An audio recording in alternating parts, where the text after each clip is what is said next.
Every club, every day. The Global Sports Podcast Network. Hello and welcome to the Daily Southampton, part of the Global Sports Podcast Network. I am your host, Zach Ingo Finch. I am extremely hyperactive due to the fact that I have had an entire litre bottle of blue Lucozade due to the fact that I got tattooed this morning. Shout out to my tattoo artist, El Chambo Tattoo, at the Tattoo Lounge in Chandler's Ford. I don't know if we're allowed to do those kind of endorsements, but I am anyway. So there we are. Today, I am joined, as always, by a good friend of mine, fantastic co-host, and a man who is tired after playing at Luton's football ground yesterday. Yep, you heard that correctly. Gregory Elliott, how are you doing, mate, on this wonderful sunny day? Yeah, I'm alright, mate. I underestimated the sun yesterday, and I'm feeling a bit worse for that. But yeah, the randomness of my life playing at Kenilworth Road yesterday and with David James. And it's weird, isn't it? Kirk. It's just one of those things that strangely happens to me. But yeah, if I had £1 for every championship stadium I played in, mate, I'd have £2, which isn't a lot, but it is cool that it happened twice. So it's mad, isn't it? Absolutely. Sometimes our lives do take some strange turns, especially for me and you, considering, football fans and stuff, and the opportunities we get given sometimes is, we're very, very lucky in a privileged position. But wonderful day out and to aid some of the local charities for the Luton Food Bank. So, good times. Good times had by all. Indeed. So, there's lots of stuff going on at Saints at the moment. Obviously, we're still looking for a new manager. That's going to be the focus of today. We've got another manager profile coming to you. Obviously, there's also lots of rumours swirling around about the club being sold, and there's even more rumours now that apparently it's up for 200 million. Dragan Solok's willing to sell his 80% stake, and blah, blah, blah, blah, blah, blah. And we don't know what's going to happen, but one thing is certain, and that is that there will be a new manager in charge of Southampton Football Club at some point within the next couple of months. Or the same manager. Yeah. Who knows?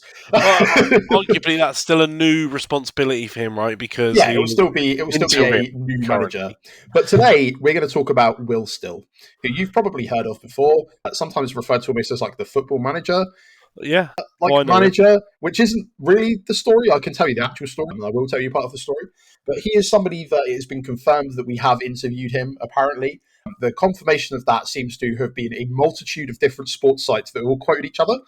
I can't see anything directly out of Southampton about it, so we just kind of got to hope that that's how all these things kind of work, though. Like some of it will be agent noise, some of it will be truth to it. I've seen that we're trying to interview lots of candidates, and that's probably why we took the decision as early as we did. So we've got that time to build that hope and actually prepare. So, and either way, all of my sources will be in the description, which I will definitely make sure to send across to Greg, so he definitely puts them in the description.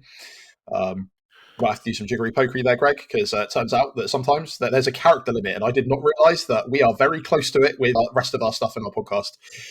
So some of it's from Wikipedia to Transfer Market to a bunch of news stories. I've tried my best to get kind of a broad approach to the guy, and we'll chat about it. So he is extremely close in age to me, which is terrifying because I'm older than him. He was born in October 1992, which makes him 2 months younger than me, to be exact.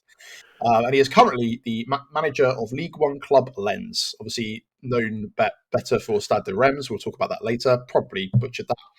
But he was actually born in Belgium to English parents. And despite the fact that he is referred to as someone that hasn't been in football or sort of like come out of nowhere, he was. He played amateur football right up until he was 17 when he started coaching. He's still... which I don't know how this is going to play out. I don't know if it matters as much in the Championship, but I don't know if it says he still doesn't have a UEFA Pro license. He currently has an A license, right? Part of the issue, which I'll bring up a little bit later, as to why he was getting fined, was he wasn't working on the coaching course, but he is on that coaching course now, and that's when he stopped getting fined. It wasn't because he got it. There's still some ambiguity around that, but we'll get into that a little bit more, because it also has an effect on some of his early career as well, not having all the coaching badges. So he has a preferred formation, according to Transfer Market, of a 4-3-3, attacking specifically. So slightly different to what sort of the other managers we've wanted to set up are like. And one of the things that I like to do, which we don't really hear a lot of, but it's always fun, is I like to see who these people are represented by, right? So I did that with the last manager profile, and it turns out that Roll is represented by the same people that represent Alex McCarthy. So it turns out, Greg, we actually do have some Saints links for the Unique Sports Group, who are Will Still's representatives. So from a player perspective, they now manage Taylor Harwood-Bellis, who obviously parted with his agent. Yeah, but also some other big names like Gahey, Reece James, Anthony Gordon, so some big English hitters. And another tenuous Saints link is Che Adams is also managed by that same company. Interesting. So, managers-wise, because obviously managers is Rob Edwards, who obviously we knew, former Luton manager. Probably saw some photos of him yesterday, Greg. And Valerian Ismail, the Blackburn manager. So they currently manage two people, or one person specifically, but people that have been around the championship before. So, I kind of think that stuff's worth looking into and worth talking about. And the reason that I think that that's an insight is that you can kind of see the types of professionals these people surround themselves with, because they are going to choose, probably sometimes whoever's going to get them the best deal. But also, like when you're looking for a job, if you're looking for a representative, you're going to want certain things from those representatives.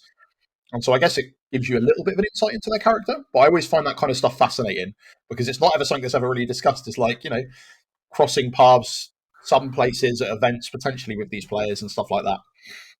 So that's kind of the information we have up until till now. And he started his coaching career at kind of a young age. In 2011, he was actually the manager of Preston under-14s, which I think he had an opportunity to do through like his college course or his university course. So that's how. So he has basically pretty much managed since he was like sort of 17, 18 years old. Which, considering he's 32 now, that means that he doesn't really get much more experience than that, especially correct. at such a young age, right? Like that is, talk about the levels and a robust knowledge of levels of football. Yes, and there are some question marks which will definitely put up there, and I'll definitely care to mention them. But like the kind of rumor and myth that he hasn't really been in and around football as much as everyone else is exactly that. He is football through and through. His journey is significantly different to most of the sort of candidates, the bigger guns and the people, because of the fact that he's not managed in England at all yet. So he got the job initially. This is where the Football Manager story comes into play, Greg, right? So he got a job at St Trudian, who are a Belgium team that were in the second division, and he convinced their then manager, Yannick Ferreira, using a match analysis. Like he did his own match analysis of a match they played, and from that got the job as a video analyst, right? So that's where this Football Manager, this idea that like basically he rocked up, gave an interview, managed to get a hold of somebody, gave an interview for a manager, they just got hired into that job, which is kind of nuts, because like that is where I think this kind of rumor that he was the Football Manager that's come out of nowhere and sort of, he just like did it. That doesn't, I think that discredits a lot of the work that clearly he's put into football up until that point. That's still quite an impressive sort of thing. And yeah, he was there for about a year from 2014 to 2015. Before he moved with the manager that hired him, Ferreira, across to Standard Liège, who are obviously a bigger Belgian team. They're in the first division, and stayed there. Oh, sorry, yeah, he was from 2014 to 2015. He was at St Trudian, and then moved across to Belgium to Standard Liège until 2016. And that's where we're going to leave it, and we'll get more into it after a message from our partners at Bioniq. Your body is unique. And Global Sports Podcast Network has partnered with Bioniq, the world's most personalised supplements. Bioniq provide 100% tailor-made supplements, designed to deliver precisely what your body needs at exactly the right levels to optimise your health. No guessing. So click the link in the show notes. Use the code GSPN 2025 for 40% off your first month's subscription. Bioniq. Don't settle for off-the-shelf solutions made for just anybody. Get what's right for you right now.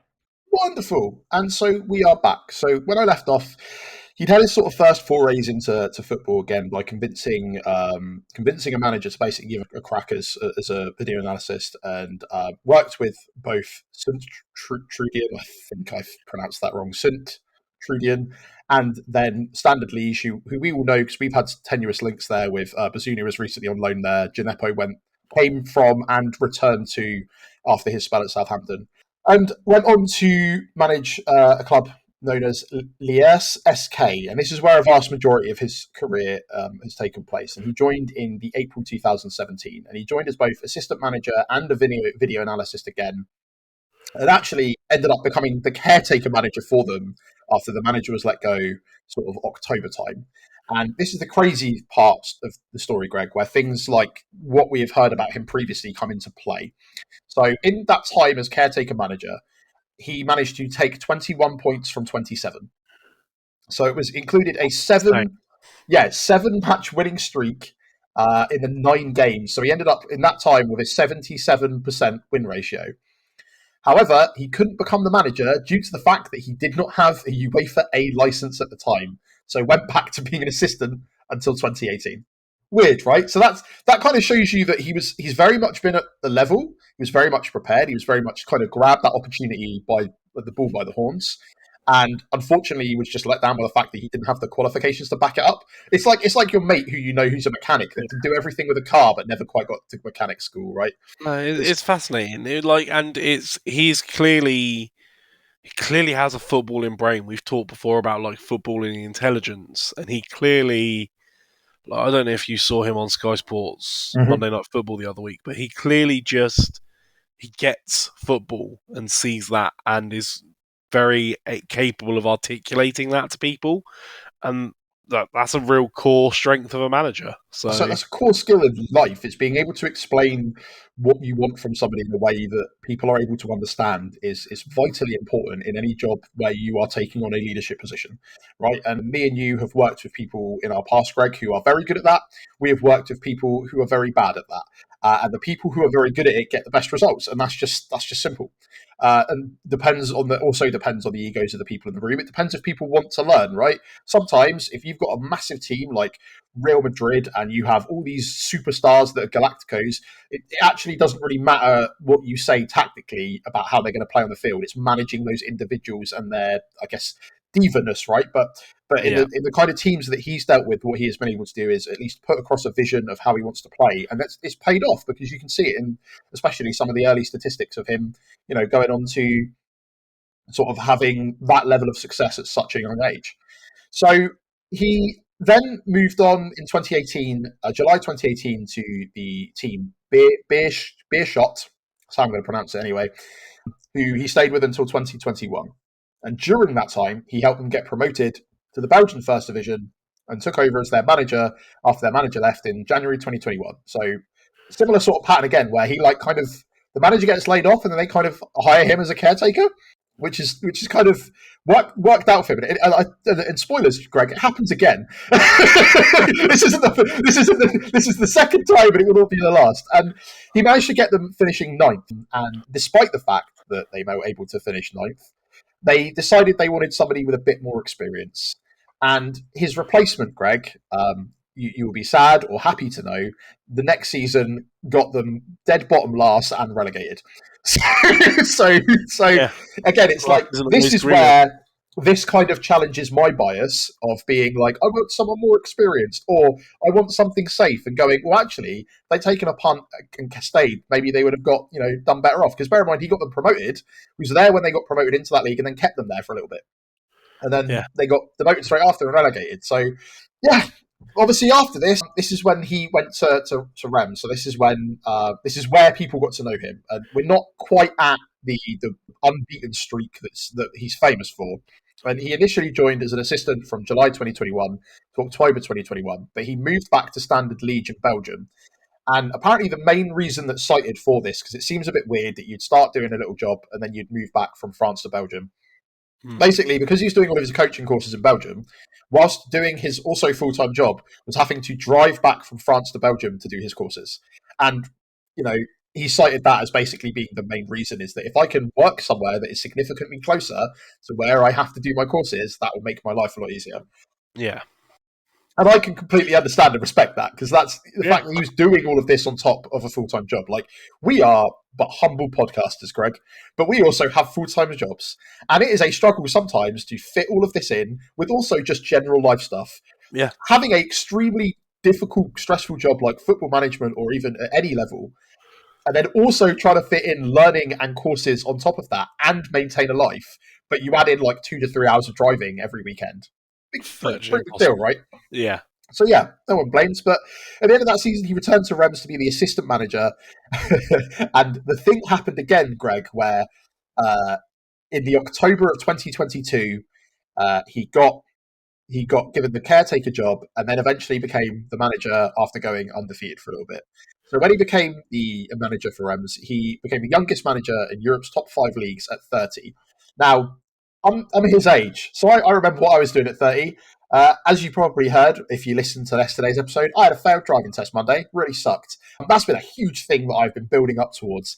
And it just kind of sometimes puts into perspective the levels at play. That, you know, he was getting his first job as the youngest manager in top 5 European football. And you're like, that's nuts. Yeah. I know we all run our own races, especially with the players that we've got under him, but like it's an achievement, and I think it's something to be celebrated, and also proof that he keeps like time and time again kind of proving people wrong. Yeah. There's going to be a bit of a change in that tact a little bit on. But during this time, he was, when he initially got it, obviously he was being fined €25,000 per game until he started his monthly course in Belgium to get his pro license. Because again, there's a bit of ambiguity that he still doesn't have it or not. I kind of think that's insane if he doesn't. But hey ho, like if they're going to give him the job without it, fine. He went on like a 14-game unbeaten in all competitions, and during that time period, which is obviously what got him the job as full-time manager, he managed 2 draws against PSG, and then he lost that unbeaten streak through the cup, but didn't lose it in the league, and ended up going 17 games unbeaten in the league. And that season, they finished in 11th place, which, you know, respectable considering when he took them over. Obviously, it was after a manager got fired, and they went on that big. It shows kind of similar things to we've had. We've had big streaks of games and then streaks of bad games. Yeah. However, obviously he was also in charge for the whole of last season. But in May last year, he left by mutual consent, which is how he ended up at Lens. And this is because he finished 11th again, which isn't the end of the world. But towards the end, he was fired like 2 or 3 days or games before the end of the season, right? But in the last 14 games he'd played, he'd only won 2. So 2 from 14, not ideal. And so his points average for his whole time at Reims... it's still better than the stats of any of our managers this season. This is true, and this is one of the things where, again, like, depends how you view statistics. Like, he obviously had that season where he had this massive unbeaten streak, and then he had another season where it's a bit of an issue. And, you know, his points average for his time at Reims ended on sort of, I think it was like 1.44. It depends how much you pay into these statistics. I know you like a stat, Greg, so that's pretty much there for you. But since then, he's obviously become manager of Lens. So from June last year, he took over, and his current record with them is 14 wins, 7 draws, and 13 losses. The worrying thing for me, and the slight flag, depends what you want to call it, is that he currently has a goal difference of -3. So that's pretty much his career so far. Yeah, in comparison to where we're at now, very aware, not an issue. So we will settle there, because now we're moving on to the rumours and some of the information I want to give to you, Greg, that then I'll ask for your opinion on it after a message from our partners at Zencastr. Here at the Global Sports Podcast Network, we spent a lot of time selecting our delivery platform, and Zencastr came out the clear winner. With 4K video recording from your phone and AI editing that automatically removes all those ums and ahs, it's super easy to start a podcast that sounds great and is delivered efficiently. If you're ready to tell your story, check out the link in the show description and learn more about Zencastr. Wonderful. So we are back. So I left on with sort of his career so far and up to right about now. So what about the rumours of him coming to us? Well, according to TalkSport, I think it's where it actually initiated from. We've actually already had a meeting with him. But again, all of these kind of websites, Give Me Sport, TalkSport, they all kind of feed in from each other. So sometimes you just wonder if they see a tweet somewhere from a guy. but apparently he is somebody we have interviewed.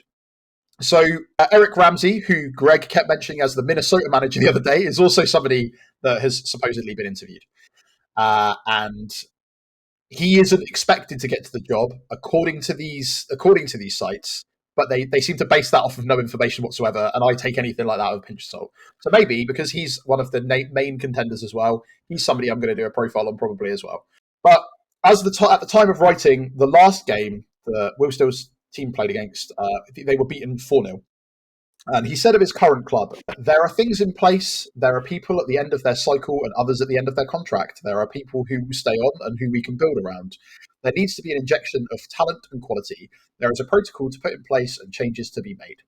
So you can read whatever you want into there. That obviously says, as far as he's concerned, he's probably still in charge of that, and there's good reason for that. He did also have an interview to become Sunderland manager last year, and obviously was unsuccessful, because that's why he's still in the French league. So it might be that you're not going to say anything publicly like that. But it's very much, for me, it reminds me of the sort of stuff that Danny Rowe was saying, where it's like, is the team that he's currently got and the club that he's currently at there to match the ambition of what he wants to do, right? He seems to be very aware that in his current team, there's a lot of youth and a lot of gambling on youth. And whilst that's lovely, there also needs to be some sort of key signings and decisions to be made around specifically the team that he's in charge of. So my kind of conclusion on it is it could go either way. It's an exciting prospect, and I consider it to be an exciting prospect than some of the other names we've been linked with, sort of like your Steve Coopers and bits and pieces like that. And but on the flip side of it, he's been kind of become famous due to this really, really kind of middle patch that he had at Rems, and on top of that middle patch at Rems, it being like, oh, look at the story, it's crazy, he's getting fined 25 grand every game, and that was like the big thing right around it. It's like this is a guy that's always been involved in football. This is a guy who has football intelligence. This is a guy who clearly has an ambition to manage England and do well at a club. And it's almost similar in that sense, a similar profile to Danny Rose, in that he has that ambition level that maybe we're looking for. It depends. If you look at his, you've got to take into account his record of potentially, he had that really good first season, that second season slump. I can't pretend to know if that was due to players. There's going to be behind the scenes stuff, but what is evident is the fact that if you're that young and you're in coaching, in my opinion, you're only going to get better over time.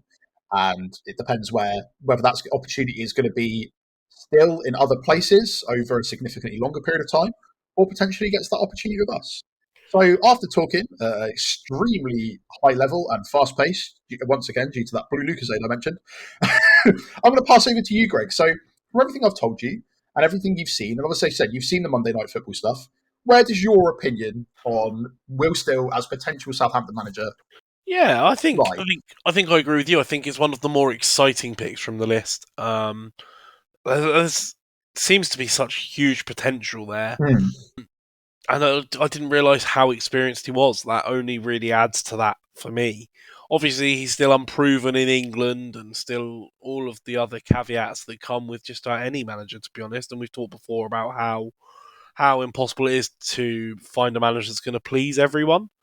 But I think it would be a really good statement. Yeah. Sort of person to bring in. I think that he's a manager of such promise and potential that, yeah, I think it would be a good thing. And yeah, no managers have perfect, clean, squeaky clean records, and he clearly has a brain for analysis and for football, and I think that that's what we lack tremendously at the club. Right, we've talked a lot about the contrasts between Russell Martin, who was stuck in his ways but was personable, and Juric, who was a bit stuck in his ways and not personable. Maybe someone who can just come in and talk football is what we need. Yeah, no, I deal. I'm well up for it, because being bilingual, sort of, although he's born to English parents, his nationality is English, grew up in Belgium, so he speaks a bit of German, speaks French, speaks English, and you can kind of have. I feel like that quality of being bilingual it cannot be underestimated. Being able to physically talk to all of the people around you in the languages that they understand and you understand is only beneficial, in my opinion. Yeah. It's so much easier to get your point across if you're able to explain it in all of the different languages, right? Mm. Like, this is the problem we had with some of Juric's stuff, is we're like, oh, that's really blunt. And I'm like, yeah, because he's speaking in a second, maybe third language and translating it in his head, saying it out loud, and then kind of leaving it there. And we're trying to read into the background emotions of a guy that, quite frankly, I don't think he had the emotions at the level that we thought he did. And we didn't really give, much credence. And I think, but for me as well, it's to be that young. Again, he's only my age, like 32, but to be able to, you look at this background of sort of, wow, he's the assistant manager, he's done a lot, and then he's taken charge of a team that's been in a period of crisis, and then guided them through that period of crisis, like not once, not twice, but like 3 times. Yeah. And yeah, okay, he had a rough season, but the season, that one of the teams fired him after they came ninth because they wanted someone more experienced, brought in a more experienced head, made it significant and problem significantly worse. I think of any time that anyone brings Sam Allardyce anywhere, I'm not going to lay up on that point, Greg. We are not having Sam Allardyce. Anyway. So yeah, I think it is a more exciting prospect, and I think that you're very right in saying it's also a statement, because I think it's trying to maybe say where we are, and people are like, oh, we need a proven Premier League manager. I'm like, the only proven Premier League managers that we're going to get are going to be Premier League managers that don't currently have a job in the Premier League because they were fired for not being a proven manager. Yeah. And we're going to be in the Championship, and we don't know where our financial situation is going to be. I think it is, and it's interesting from what you say about his recent interview about his club. It sounds like they're at a bit of a crossroads, and at what will probably be a reset and a start of a new project. And so maybe he feels that that's the time to cut ties and start a new project elsewhere and come and sort of take rebuilding us as that project. I think that's the thing. He just basically said that the players weren't putting in probably the effort that they should have, and they're not at the level that they need to be, and there's going to be a lot of change. And again, for me, it's like, it's not really bashing the players too hard, because he doesn't seem to be that kind of guy either. But it's being realistic, and like realistically, I think it would be exciting to see someone like that take the helm. And you can argue, especially some of our listeners will probably argue, well, he is quite young, and I'm like, yeah, 32 is young, but again, if experience you're worried about, he's been doing it since he was 17. There's a lot of people that we're trying to bring in now. We've been linked with a lot of the links that I'm seeing are things, and I don't know if I'll do a manager profile on sort of Lampard and Gerrard and this and the other, but they are a lot of the names I'm seeing us linked with, which is slightly strange. But whilst having a massive sort of impact in football, their coaching careers are like 2-3 years long in comparison. Yeah. To this guy who since 17 has lived and breathed football, and coaching football, which is a different dynamic as well, and experience at some youth level, which is going to be important for our future. It's Sports Republic are not going to be giving up this image that our academy and bringing youth through is an important part of their identity. That's still going to be a thing, and so it's important to have that background. And it's fascinating. And I don't know if it does concern me if he doesn't have his UEFA B license or not yet, because he's got the B, he's got the A. It's just the Pro he needs for the sound of it. Right, well, it's just the look, qualifications are just pieces of paper, right? Like, well, it's not only that. You and I both know people who are more qualified to do certain things than us that are not. To be clear, you're being humble there, mate. Me and you are both people that are qualified to do something without the qualifications. Yeah, exactly. The things we do in our job outside of this, guys. There's a lot of stuff where you'd be surprised how many people do very, very complex, highly skilled jobs without the pieces of paper to prove it. Like, it's usually they need the piece of paper if they want to do the job elsewhere. So yeah, it doesn't mean a lot, but also the dedication to trying to get that. The fact that he was managing a football club and driving to and from Belgium every weekend and putting a lot of that first. And I think even in his personal life, his wife at one point had some health problems, and she was like saying, no, you get into the dugout and you go and do your job and you get this done. And like, it takes a lot to be that dedicated to your job. And like, I think as much as I would love that everybody in the world had a healthy life balance, if we have a manager that's absolutely obsessed with our club, I'm also here for it. So it's like slightly more exciting. I think it's a bit of a left field pick, and it's a bit more, whilst it's slightly riskier and not as, everyone's got in their head that it's going to be Danny Rowe. Nobody hugely wants any of the sort of your classic merry-go-round of managers that have been fired by clubs like us around us. It's a completely sort of middle field. Well, this kind of came out of nowhere.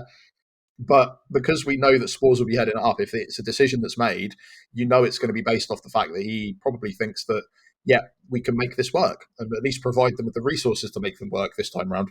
It feels like it kind of makes sense. Mm-hmm. Maybe that can be a good thing. Is he, after this research at the moment so far, Zach, is he your favourite to go for? Probably. Like, the thing is that from a profile perspective, him and Danny Rowe are quite similar. Danny Rowe's got the championship experience. They both worked in like significantly analytical parts of football and the kind of stuff that you'd expect them to fit the profile of what our team wanted. And I don't think I'd be disappointed with either. I think that it would be potentially had the chance to be significantly more exciting. And I could see somebody like that wanting to, because I think a lot of the role stuff is, he was with us for a little bit of time. And I'm like, 6 months. It's nothing. Yeah. 6 months goes in a blink of an eye, I promise you. So for me, I think that out of those two, and obviously still putting together the rest, probably my front runner. That isn't to say that if Roll took charge, I would be disappointed.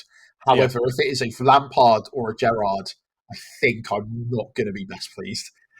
But we can discuss that on another day, and maybe we'll have a look into the Minnesota manager, the nameless Minnesota manager. His name's Eric Ramsey. I remember that. Because I'll keep logging you off for it if not. But for me, I think that if we wanted something exciting and different, and if I know that I've kind of also put a case forward recently of what if we just kept Ruskin and Lallana, and that's my brain going, I really want to be safe. If we're going to take a risk, I think that he would be probably one that's more exciting to take a risk on. That's where I'm at. Nice. Wonderful. I'm happy with that. Good work, Zach. I love your research episodes. Once again, as everyone who's long-term listeners knows, this is the only use I get from my history degree. That's a lie. I very much use the critical thinking in my job, but that's not as funny as the idea that most of the research and sources and getting all that kind of stuff in a way I just never thought would be used for a podcast, put it that way.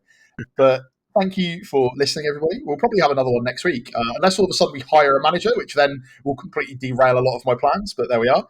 I very much doubt that at the moment, because we might not even be owned by the same people in 2 to 3 months' time. I'm sure there'll be more developing on that as we go. Just giving us more spicy stuff to fill our podcast with in the off-season. They felt bad that they knew we were going to have nothing to talk about the whole of summer apart from every single transfer. So, they wanted to give us even more content, whatever. But once again, thank you all for listening. We'll be back tomorrow with a preview for our showdown against Leicester at the weekend, where hopefully Jamie Vardy won't score a hat-trick. We'll have to see. But we are on all of the social media, Facebook, Twitter, Instagram, TikTok, YouTube, Blue Sky, all of that fun stuff. And we'll be back with you tomorrow for more exciting stuff. Every club, every day. The Global Sports Podcast Network.